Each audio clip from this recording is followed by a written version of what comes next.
Кешарғы эфирде астарлы ақиқат, студияда мен Асқат Садырбай. Ұлты өзге болса да қазақша еркін сөйлеп, қазақ тілінің мәртебесін асырып жүрген азамат аз емес. Астарлы ақиқаттың жүрегім қазақ деп аталатын шығарылымында оған куә болып жүрміз. Бүгін дінім мен ұлтым басқа, бірақ жан жүрегім қазаққа бұрып тұрады дейтін кезекті кейіпкерлерімізбен танысамыз. Мозамбийлік Крис Блэк қазақ, орыс, ағылшын тілінде еркін сөйлейді. Ол домбырада ойнап қазақ тойларын жүргізеді. Бұл домбыра Африкадан келген гукури ағашынан жасалған. Бұл ағаш өте берік және ерекше дыбыстық қасиеттерге ие. Ал кәріс ұлтының өкілі Всеволод Хван Қазақстан менің жалғыз отаным дейді. Неміс қызы Арина Габриэль мемлекеттік тілде еркін сөйлеп, қазақ жігітіне тұрмысқа шыққан.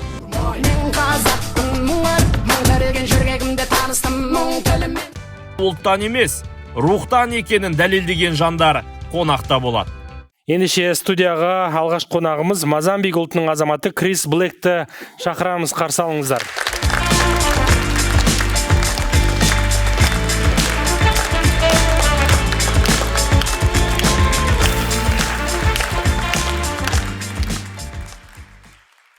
Қош келдіңіз, көргенімізге өте қуаныштымыз. Енді жақынырақ танысайық, өзіңіз жайлы айтып берсеңіз. Қош көрдік, рахмет. Саламатсыздар ма? Менің есімім Крис. Негізі мен қазақтарға жиен боламын. Менің мамам қазақ, ал әкем Мозамбикадан. Жиенсіз ғой демек бізге. Енді сізбен жақынырақ таныспас бұрын, алдымен бейнематериалға назар аударып алайық. Қазақтың қара домбырасында күбірлете күй шертетін азаматтың есімі Крис Блэк. Ол Алматы қаласында дүниеге келген. Барлықтарыңызға сәлем достар. Біз осындай керемет жерде бүгін бір жас тұсаукесер тойын жүргізейін деп жатырмыз. Ал ендеше көріңіздер. 28 жастағы Крис 2016 жылдан бастап той саласында жүргізуші болып қызмет етеді. Қазақ тойының көркін келтіріп, үлкендердің ақ батасын алып жүрген қара торы бала.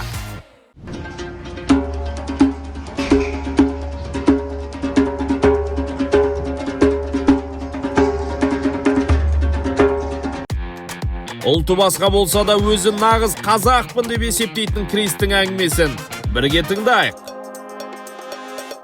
Тамаша, Крис. Анаңыз қазақ дедіңіз, әкеңіздің ұлты сонда? Әкем Мозамбикадан. Мозамбик елінде өзіңіз болдыңыз ба? Жоқ. Болған жоқсыз. Ол ел туралы не білесіз?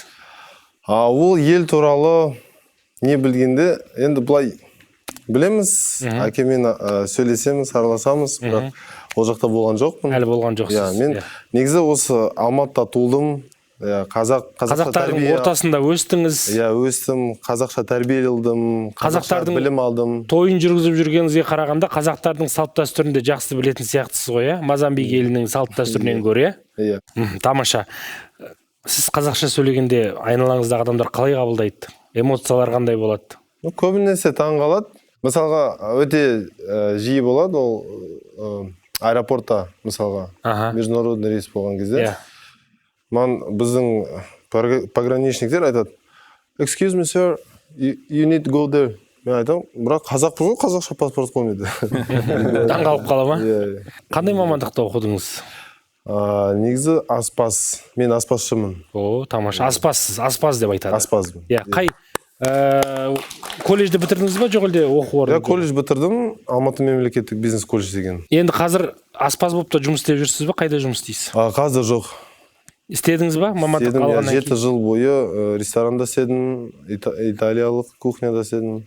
Шеф аспаз болдыңыз ба, болған жоқсыз ба? Шеф аспаз болған жоқпын, бірақ су-шефқа дейін бардым.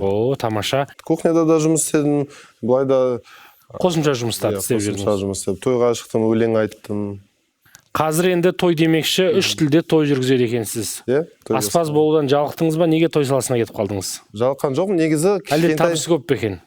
Негізі кішкентай жастан бастап мен телевизорға шыққым келді.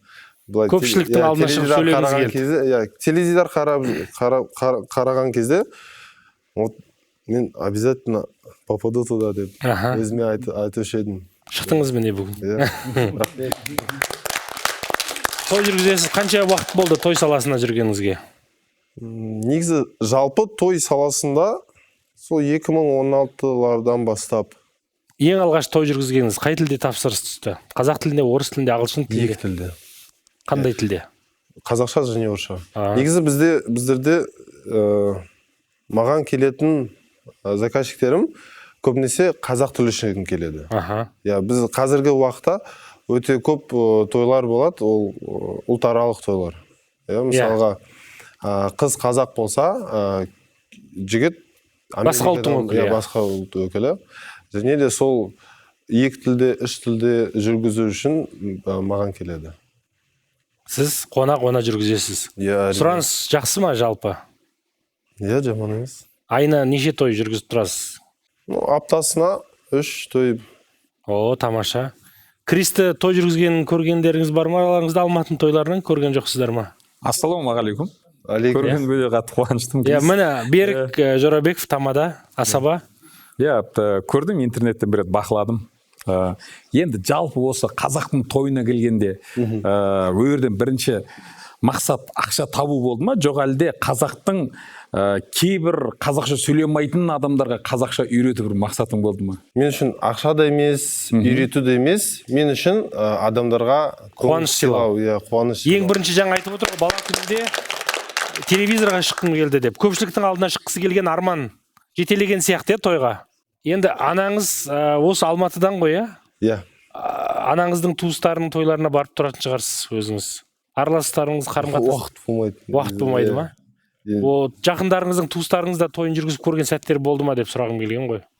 Сөздің шыны керек, именно туысқандардың, жақындарының тойын жүргізбеймін. Неге? Қазаққа жақпайсың дейді ғой. Бәрімізде сол негізі. Қалай жүргізіп берсең де, мынау дұрыс емес, мынау болмады, мынау үлкенге әңгіме көп болып кетеді. Қазақтар туысқанның тойын жүргізсе, сенің қаламақыңды да дұрыс бермейді, өз басымыздан талай өткен, қолақыңды дұрыс бермейді. Сондықтан да дұрыс. Ағайынан алыс жүрген жақсы сыйласып, одан да басқа тамада жалдап, назын соларға айта бересің. Бірақ ұйымдастыру көмек береді. Керек болса барасыз. Керек болса бір керек тамадамен сөйлесіп қайтамын. Ендігі бір вопрос ағыр тойдың төңірегінде болып жатыр ғой, әңгіме. Қазақтың салт дәстүрін қаяқтан үйрендің? Қазіргі уақытта той мен ой деген сөз бар. Кітапша. Қазір соны оқу бастадым. Бір айтқым келіп тұрған дүние, ақыры қазақтың құрсағында жатқаннан кейін, қазақтың тойында жүргеннен кейін, осы ортада жүргеннен кейін саған бір ұсыныс. Ақыры өнерде жүрміз ғой бәріміз.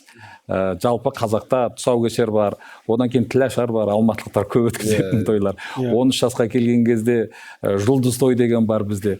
Сондықтан осы передача біткеннен кейін екеуміз жақсылап отырайық. Мен саған өзімнің арнайы дайындап қойған кітапшамды берейін. Сол жерде бүкіл қазақтың салт дәстүрі бар. Соны армен қарап дамытып, жақсылықта керемет. Қазақ тілінде әдемілеп сөйлеп отырсыз. Сізге бар ғой, кішкентай кезіңізден бастап қазақша сөйледіңіз ба? Немесе осы салаға келгеннен бері ақырындап көбірек үйрене бастадыңыз ба? Сол жағынан қызықты болып тұр. Негізі, кішкентай жастан сөйлеу бастадым, енді үйімізде енді. Орысша сөйлейсің, мама айтады, қазақша сөйлейсің. Дұрыс. Мамаңа рахмет айт біздің атымыздан, қазақша үйреткен. Тойдың мына жерде асабалар отыр, тойдың шоумендер, жүргізушілер отыр. Енді ол адамдар тойды даттамайтын анық қой, бірақ сонда да қазір осы той, қазақтың тойы көп болып кетті, дарақылық. Анағанда той жасайды, мынағанда той жасайды, осы тойды қысқарту керек, шектеу керек деген пікірлер айтылып жатыр. Сіздің пікіріңіз қандай? Негізі той не үшін жасайды? Бүкіл туысқан, бауырларды бір жинап, бір дастарханның басында, бір шаңырақтың астында жиналып, бір просто встреча делать. Қуанышпен бөлісу. Осы жерде мен кризисті былай айтып берейінші. Жалпы қазақта енді тойды не үшін жасайды? Жалпы қазақ. Біздің әрбір тойымыздың астарында, артында бір құнды дүниелер тұрады. Кейбір адам қол көрінеді, кейбірге көрінбейді. Мысалға, сүндет той, үйлен той, қыз ұзату мақұл, өз алдына жұлдыз тойға тоқталайықшы. 13 жасар бір мүшелден кейін қызға жасалатын той. Мысалға, шаңырақта 3 қыз болмаса 4 қыз қатарынан келеді ғой. Сол кезде сол үлкені 13-ке толған уақытта сол кезде үлкен қызға арнап жұлдыз той жасап береді. Жұлдыз тойға халық келіп, батасын бергеннен кейін сол шаңыраққа ұл келеді. Себебі ол өзінің тәжірибемде болған дүние, ол нәрсе көп болып жатады. Сондықтан қазақтың әрбір тойының артында бір жақсы дүние бар, бірақ соны кейбір асабалар дарақылыққа алып барады. Иә, енді сонда да мен Кристің пікірін білгім келеді той туралы. Сонда қазір былай болып тұр да, қазіргі уақытта. Ой, анау көршім жасады, мен одан асырып жасауым керек. Асырып жасауым керек. Бәсекелестік. Иә, оны жасамау керек. Егер все кішігірім бір үйіңде болса да бір той жаса, үлкендерден батасын сұра. Ең бастысы сол. Жақындардың басын қосып әйтеуір қуанышпен бөліссең болды. Тамаша. Енді бос уақытыңда тамақ әзірлейсің, той жүргізесің, ән айтасың, барабанда ойнайсың, тағы да домбырада ойнайды екенсің, солай ма? Бүгін енді бір ерекше домбыраңыз студиямызға алып келіпсіз, көрсете аласыз ба? Иә, әрине. Бізге тіпті ойнап берсеңіз керемет болар еді. Студияға алдырайықшы ендеше Кристің домбырасын. Домбыра туралы айтып беріңізші, мына ерекше домбыра сияқты ғой, электро домбыра ма? Иә, бұл электроакустикалық домбыра. О. This is Jack. Иә. Негізі бұл домбыра мен үшін өте қымбат. Баға жайлы емес, именно духовно, қастерлі, қасиетті, қасиетті домбыра. Бұл жерде менің логотипім бар, менің қолтаңбам бар. Бұл деген ірі қара малдың сегінен жасалған. Қандай, оны тапсырыспен жасаттыңыз ғой? Иә, на заказ. Тамаша. Бізге бүгін қандай шығарма орындап бересіз? Күй ма, ән ба? Құрманғазының күйін орындап берейін. Қабыл алыңыздар, Құрманғазының күйі, балбырауым. Бәрекелді. Сөйлет қара домбыра.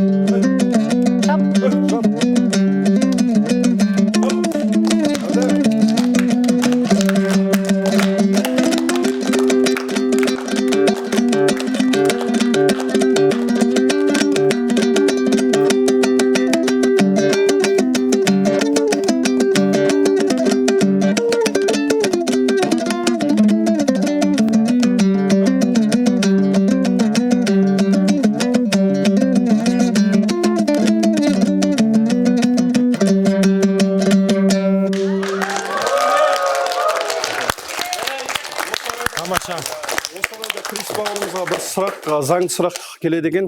Енді жаңағыда қазақтың салт дәстүрін, әдет ғұрпын білемін дейсіз ғой. Қазақта үш жұрты деген бар, өз жұрты, нағашы жұрты және қайын жұрты. Қайын жұртты қай жақтан қарап жатсыз? Жоспарлап жатсыз. Қазақтың қызын алайын деп жатсыз ба? Или әкеңіздің туған жері Мазамбиктен бар? Бойдақсыз ба, бойдағы емессіз ба? Иә, содан бастайық. Бойдағы емес. Бойдағы емес. Қайын жұрт қайдан деп сұрай берейік. Қайын жұрт, сонау Шаралдан. Ой, керемет. Наймандардың күйеуі боласыз. Наймандардың күйеуі боласыз ба? Иә. Қанша бала шағаңыз бар? 2 қызымыз бар. Керемет. Жасыңыз нешеде қазір? 28-де. Енді Ақжол сіздің жасыңызға қарап, жас жігіт деп отыр ғой, түріңізге қарап. Жаңа домбыра ойнағанда әрбір қазақтың бойында қаны тулап кетеді, домбыраны үн естісек. Енді сізде қандай сезім болады? Иә, қандай әсерін береді домбыра? Негізі мен домбырада ойнаған кезде білмеймін не үшін, андай көз алдымда андай бір жайлау қазақтың даласы келе ма? Иә. Андай болып тұр ғой, ұлты басқа болса да жүрегі қазақ деп соғып тұр ғой. Енді өзіңізбен бір ойын ойнасақ. Ойнайық. Қалай қарайсыз? Мен сұрақтар қоям. Сіз я немесе жоқ деп аталады бұл ойын. Сіз я немесе жоқ деп қате дұрыс сұраққа жауап бересіз, көрсетуіңіз керек. Қазір студияға қағаздарды алдырсақ. Сонымен бірінші сұрақ, дайын болсаңыз бастайық. Қазақстан тәуелсіздігін 1992 жылы жариялады. 1992 жылы. Жоқ. Қай жылы жариялады? Өте дұрыс айтасыз. Алматы орталық Азиядағы өмір сүруге арналған ең қымбат қала. Иә, дұрыс айтасыз. Қазақстан жер көлемі бойынша Бразилиядан асып түседі. Жоқ, иә. Медеу әлемдегі ең биік орналасқан мұз айдыны. Биікте орналасқан мұз айдыны Медеу. Әлемдегі. Иә. Өте дұрыс. Қазақстанның жер көлеміне Еуропаның 12 мемлекеті сыйып кетеді. Иә. Өте дұрыс. Қазақстан әлем бойынша шай көп ішетін ондыққа кіреді. Иә. Өте дұрыс айтасыз. Қазақстанда қолтырауындар жабайы жерде мекен етеді. Крокодилдер. Жоқ. Естіген жоқсыз ба? Жетісай жақта бар деп естіген жоқсыз. Әзіл, жоқ, расында да дұрыс. Дұрыс, сұрақтарға дұрыс жауап беріңіз. Бәрекелді, қол шапалақтап қояйық. Кәріс ұлтының өкілі Всеволод Хван оңтүстік Корея еліне барып, неге Қазақстанға қайтып оралды? Шағын жарнамадан соң білеміз. Оңтүстік Корея еліне көшіп кеттіңіз. Иә. Қанша жыл тұрып келдіңіз? Мен 6 ай жүрмін Кореяда. 6 ай. Иә. Сосын қайттың? Иә, қайта оралдым Қазақстанда. Мен оңтүстік Кореяда басқа менталитет.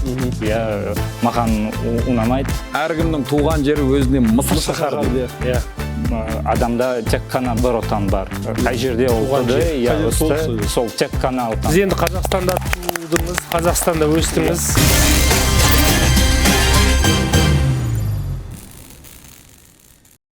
Ол менің әріптесім. Ұлты кәріс болса да қазақ тілін жетік меңгерген. Тіл үйренуде өзіндік әдісі де бар екен.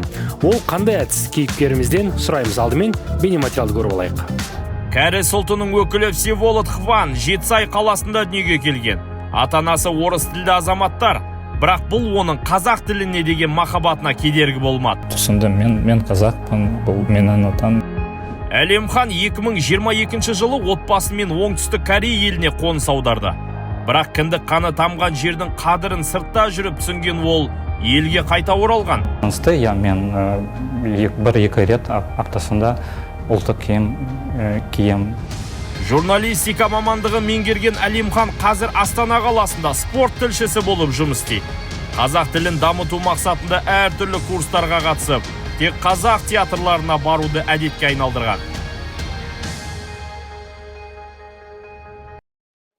Ендеше Всеволод Хванды студияға шақырамыз, қарсы алыңыздар.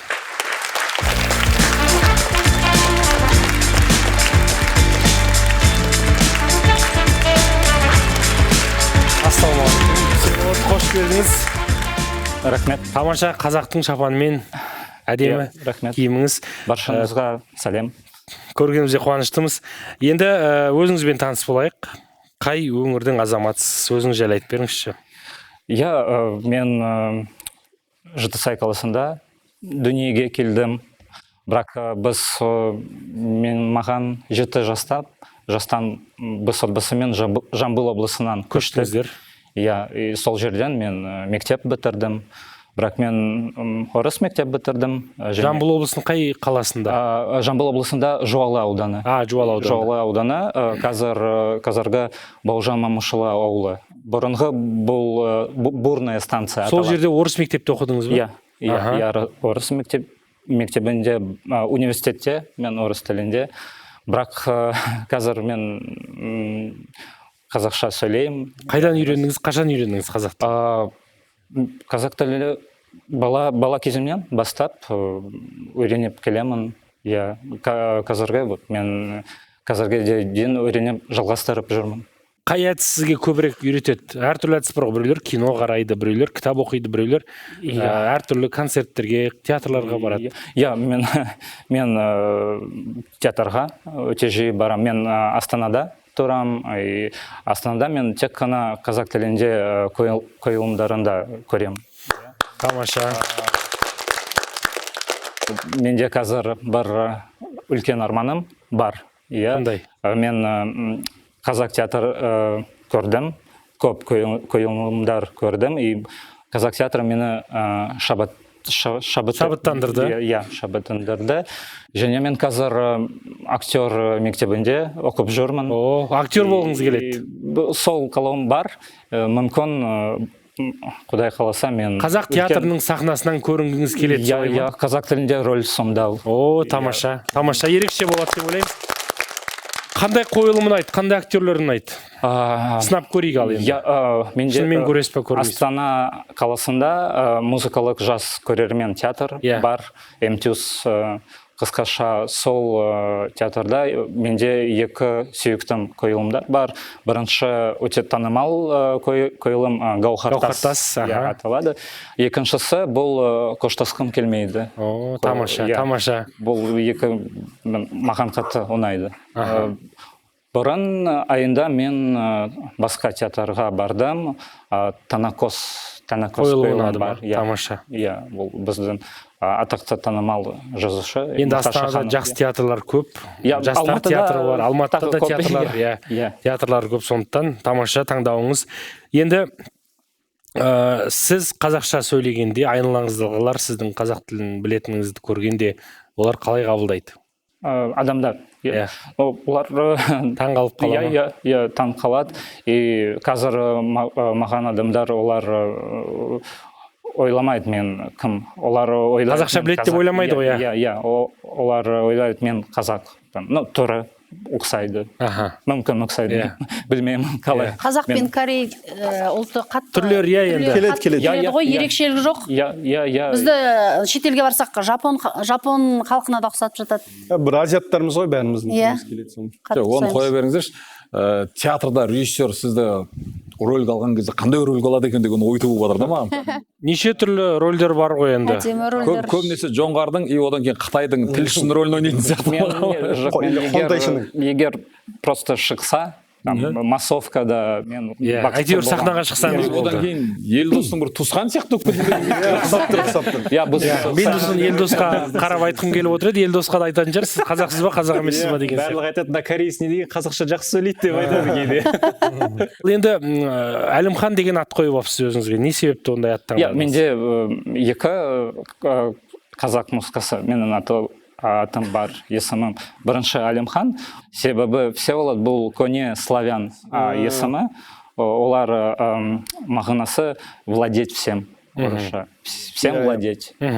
Қазақ тілінде, мен өзін аударды. Әлемхан. Енді хан деген сөздің өзі айтып тұр дейсіз ғой. Әдемі, қазақ тілінде әдемі сөйлейді. Екіншісі маған достар Сакен аты қойды. Бар, Сакен деген ат қойды ма? Себебі Всеволод қысқаша нұсқа Сева. Бұл әдетте. Крис қандай баға бересіз Всеволод Әлімханның қазақшасына? Жаман емес, менде идеальный емес, бірақ мен жақсы. Сіз сияқты біздің сөйлей алмайтын өзіміздің де қазақтар бар, сондықтан олардың қасында сіздікі әлдеқайда жақсы. Рахмет сізге. Корея еліне көшіп кеттіңіз. Қанша жыл тұрып келдіңіз? Мен 6 ай жүрмін Кореяда. 6 ай. Сосын қайттан? Қайта оралдым Қазақстанда. Мен оңтүстік Кореяда басқа менталитет. Маған ұнамайды. Ұнамады. Мен іштей өзімді қазақ сезінемін. Сол себебі. Яғни ол жақта жүруге қиналдыңыз, себебі сондай понятие бар, тарихи отан. Әркімнің туған жері өзіне мысыр шаһары. Просто мен келіспеймін, тарих отан бұл не нәрсе. Себебі мен ойлаймын, адамда тек қана бір отан бар. Қай жерде олды, өсті, сол тек қана отан. Сіз енді Қазақстанда тудыңыз, Қазақстанда өстіңіз. Енді сіз үшін Қазақстаннан басқа артық мемлекет жоқ қой. Ата-анаңыз, бауырларыңыз бірақ Корея елінде қалды, Бірақ бұл олардың таңдауы. Сізге қиын болған жоқ па? Бүкіл туыстарыңыз сол жақта, сіз мына жақта? Мен түсінем. Сол шешімі. Ешқандай мәселе жоқ. Жасыңыз нешеде? Маған қазір 35-те. Саған жап-жас көрінеді. Жас көрінесіңдер, нешесіңдер? Әлімхан мырза, қош жас көрінудің сыры бойдақ қой бұл жігіт. Әлімхан мырза, қош келдіңіз. Бойдақсыз, солай, бірақ мен шын айтам, мен бір рет үйленгем, бірақ ажырастым. Өкінішке қарай ажырастым, бірақ қазір бойдақ. Енді бұйыртса қай ұлттың қызын аласыз? Қазақ қыз іздеп жүрмін. Қазақ қызы. Осы қоя кетейік әлімхан мырза, сөйлегеніңіз, жаңа шапан киіп отырғаныңыз, қазақша әлі де түсінгіңіз келетіні, өнер деп жүрегіңіз соғып жатыр. Соның бәріне мың рахмет айтамын. Жаңа Асхат мырза айтқандай, өзіңізден көптеген қара көздеріміз қазақ тілін білмейтін үлгі алса екен дегім келеді. Өте керемет. Әлі де 1-2 жылдың көлемінде қазақша судай сөйлеп кететініңізге біз сенімдіміз. Қазақ десе тулайды намыс кеуде. Сәттілік тілеймін мен әрістерге, қазақша білгеніңізге мың рахмет, қуанатты кәрістерге дегім келеді. Тамаша. Қазір қай салада қызмет атқарасыз? Мен журналистика саласында, мен журналистпін, мамандығым. Спорт журналистсіз, иә? Қай телеарнада? Бізде бір жаңа спорттық телеарна бар, сол жерде мен редактормын. Тамаша. Сұрақтарыңыз бар ма? Сұрақ бар. Мысалға сіз өзіңізді мен қазақпын, осылай сеземін деп, туысқандарыңыз, достарыңыз осындай керемет пікіріңізге не айтады? Олар басқа өздерінің бір пікірлері бар ма осы туралы? Менің туысқандар олар түсінеді. Қолдайды, иә? Қолдайды. Менің достарым, менің бәрі ортам қазір қазақ тілінде сөйлейді. Сондай ешқандай жоқ. Әлімхан, тағы бір сұрақ. Әлеке. Сүндет той болды ма? Мен 2 жыл бұрын ислам дінін қабылдадым. Әлімхан мырза. Жиеннен сұраған жоқсыздар ғой? Жиеннен сұрағанда мамасы сразу ретте жүрген сияқты. Солай ма, Крис? Солай ма? Тұр айтып тұр ғой. Әлімхан мырзаны көріп отырмызда жаңада қазақ журналистикасының мықты азаматы Амангелді Сейітхановпен түсіпті фотоға. Бір футболға қызығушылығыңыз бар ғой деймін, иә? Иә, мен футбол ойнайсыз ба? Иә, біз марқұм Аман аға бірге ойнаймыз бір командада. Бізде Астанада футбол әуесқой лига бар, тек қана бақ өкілдері ойнайды. Иә. Кешіріңіз, бір сұрақ. Жұмысына қатысты енді сіз спорт журналисті болған соң мәтін жазу керек. Ол жағынан қазақ тілінде, қазақ редакциясы ма әлде орыс редакциясы ма? Қазір орыс редакциясында. Себебі менде әдеби қазақ тілінде дамыту керек. Иә, дамыту керек. Бірақ мен жиі сұхбат алам қазақ тілінде, қазақ спортшылар. Енді жазуға енді дағдыланып кетесіз. Ең бастысы сұхбатты қазақша алып жүрсеңіз, оның өзі үлкен жетістік деп ойлаймыз. Одан кейін Әлімхан тағы бір дүние, сізге керек дүние енді. Қазақ мақал мәтелдер деген бар. Болмаса алтын кітап деген бар. Ішін бәрінде мақал толы. Соны алып күніне бір мақалдан жаттап жүрсеңіз бар емес пе? Бір жылдан кейін бізбен кәдімгідей тетелесіп қаласыз. Той жүргізіп кетесіз. Таңғалып отырмын. Криспен бірге. Мектеп пен институтты ол кісі орыс тілінде бітірген. Қазақ тілін былай үйрену ол оңай дүние емес. Жексенбі күні не болады? Негізі, әр жексенбі күні біздер ассамблея атынан бізде Middle Community орталық бар. Сол жақта қазақ тілін тегін үйренесіздер. Тегін үйретеміз. Үйретем для англоговорящих. Ағылшын тілінде сөйлейтін адамдарға қазақ тілін үйретеміз. Тек қана енді ағылшын тілінде емес, Сіз де барсаңыз болады екен. Мен Астанада тұрам, бірақ мен Астанада бір қазақ сөйлесу клуб қатысам. Батлбол аталады, тоже тегін. Үйренем десе барлық мүмкіндік бар, иә? Бастысы ниет болса болды. Мен қаншама облыста жүремін ғой, барлық жерде бұл мәселені өзімде бір көтеріп жүрем. Бірақ қазір осы мәдениет саласында осындай бір кітапханалардың арасында ашылған қазақ тілін үйрету. Күл жерде бар. Сондықтан сол жерге барып қазақша үйреніп жүргендеріңізге рахмет. Құда қаласа балдарыңыз бәрі қазақ болып кетеді, бір 30 жылда уайымдамаңдар. Ал енді Әлеке, сізбен де бір ойын ойнасақ. Иә, жоқ деп аталады. Жаңа біз Криспен ойнадық. Кристің қолындағы қағазды көріп тұрсыз. Мен сізге сұрақ қоям. Сіз иә немесе жоқ жағын бізге көрсетуіңіз керек. Жақсы. Сұрақтар қатты қиын емес, білесіз деп ойлаймын.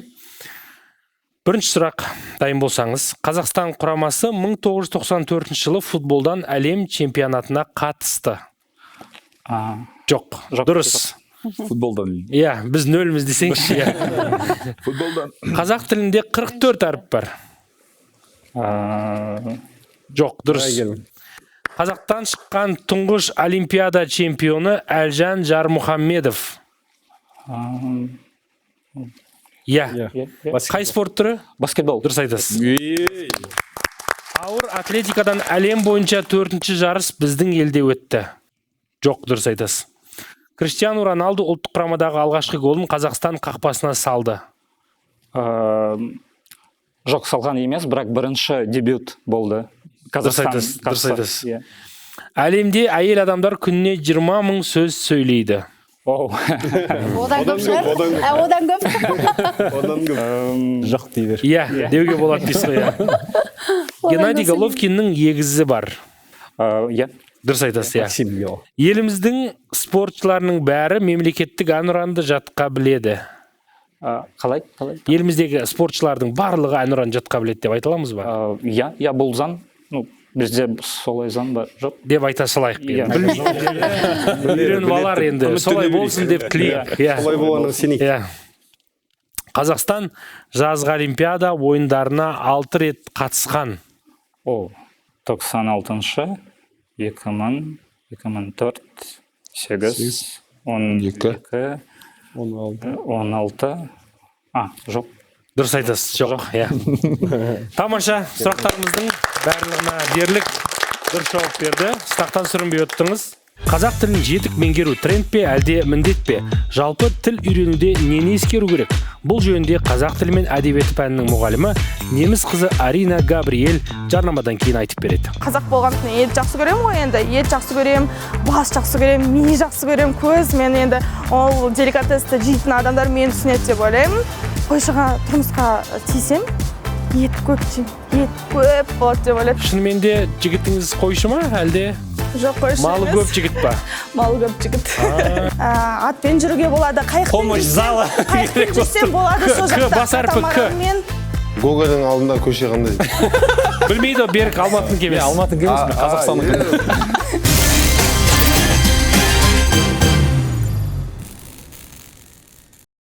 Өзге ұлттың арулары неге қазақ жігітін жар ретінде таңдайды? Әулетке келін болып түскен соң сол отбасының тілін меңгеру міндет пе? Оны келесі кейіпкеріміз Арина Габриэльден сұраймыз. Аринамен жақынырақ танысу үшін бейнематериалды көрейік. Неміс ұлтының қызы Арина Габриэль Жетісу облысында дүниеге келді. Арина тілге деген сүйіспеншілігінің арқасында қазақ тілі мен әдебиет пәнінің мұғалім мамандығын меңгерген. Мен жалпы сабақ берген кезде балдарға мен мұғалім болғанда жақсы көрмеймін.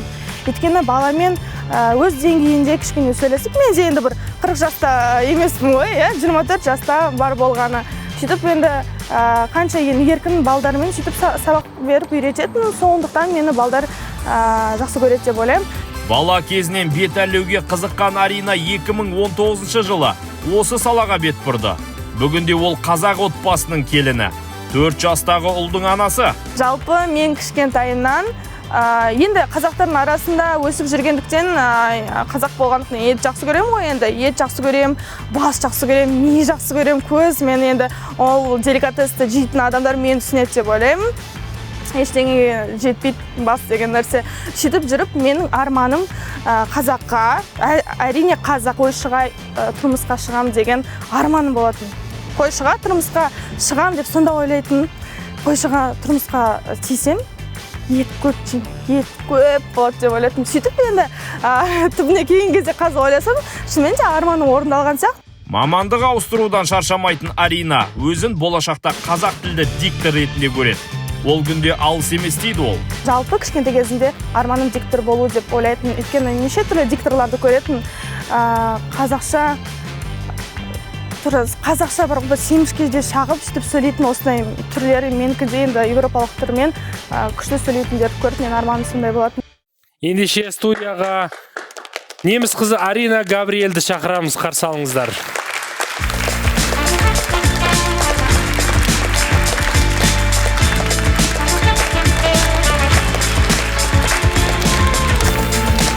Арина, саламатсыз ба? Қош келдіңіз. Сәлеметсіз бе? Қойдың етін өте жақсы көретініңізді түсіндік. Шынымен де жігітіңіз қойшы ма, әлде? Жоқ, қойшы емес. Малы көп жігіт па? Малы көп жігіт десем де болады. Күніге бір қой сойып жеп жатсыздар ма енді? Жоқ, енді бас айына 1-2 рет бас жей аламын деп айта аламын. Тамаша. Онда жақсы жер ғой. Тамаша. Енді мамандығыңыз қазақ тілі мен әдебиет пәнінің мұғалімі, солай ма? Негізі, мамандығым бойынша, Ендеше сізбен бірден ойыннан бастасақ, одан кейін әңгімемізді жалғастырсақ. жақсы көрейік. Иә жоқ деген жаңа қағазымызды Аринаға табыстасақ, мен сізге сұрақ қоямын, сіз иә немесе жоқ деп жағын көрсетсеңіз, жауап берсеңіз, иә. Сонымен бірінші сұрақ. Мұхтар Әуезов 5 жасында Абай Құнанбаевты көрген. Иә. Дұрыс айтасыз, иә. Қазақ тілінде 9 септік бар. Жоқ, 7 септік. Дұрыс айтасыз. Қазақ тілі сөздік қор бойынша әлемде 3-ші орында. Жоқ. Негізі иә. Иә ма? Иә екен негізі. 1-ші орында деп ойласам. 3-ші орында екенбіз. 1-ші орынға да жетеміз деп ойлаймын. Иә. Мұқағали Мақатаевтың мамандығы тарих пәнінің мұғалімі. Жоқ. Дұрыс, иә, дұрыс. Менің атым Қожа повесінің авторы Бердібек Соқпақбаев. Иә. Дұрыс айтасыз. Әліппе атты алғашқы оқу құралы 1930 жылы жарық көрді. Жоқ, 1912 қателеспесем. Дұрыс айтасыз, иә. Қазақ тіліндегі айналайын сөзінің өзге тілге аудармасы жоқ. Әрине жоқ. Қазақ тілінің тек өзіне ғана тән 11 әріпі бар. 11. Иә. Қалай әріптер деп ойлайсыз ол? Санап көріңіз, 11-ге жете ма, жетпей ма? Жетпей ма? Давайте санап көрейік онда қазір. 9 шығарында. А, Ә. Ілгіштегі. Ә, Ö, Ың. Ғ, Қ. Қ, Қаһарман. Ө. Х бар, Өні айттым, О бар. 9 болып тұр ғой онда. Қате жауап бердіңіз, бірақ дұрыс айтып тұрсыз. Иә, жақсы, тамаша. Жақсы. Жаңа тілді үйрену үшін 70 пен 100 сағат қажет. 100 сағатта үйренем адам жаңа тілді? Қалай ойлайсыз? Толықтай ма? Иә. Жоқ деп бар. Дұрыс айтасыз. Қазақ тілінде ең ұзақ сөз 29 әріптен тұра ма? Иә, қанағаттандырған. Ол 29 емес. Жоқ дей салайық, иә, дұрыс, тамаша. Енді келе салып Аринаны сұрақтың астына алдық. Тамаша сұрақтарымызға жауап бердіңіз. Көп рахмет. Негізі бұл біз ойнап отырмыз. Енді кішкене бәріміз бір-бірден де бәріміз бірігіп бір ойнайық та, бір сарапшылармен деген. О, жақсы идея екен. Ойнасақ ойнайық, бізде ойын көп. Санаулы минуттан соң студияда сарапшылар мен кейіпкерлер өзара сынға түседі. Кім жеңеді, ал кім жеңіледі? Жарнамадан соң білеміз, алыстамаңыздар.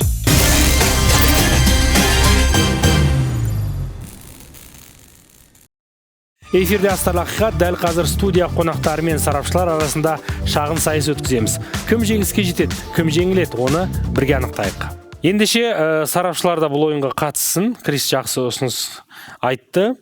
Құрметті сарапшылар, сіздер кезектесіп ортаға шығасыздар.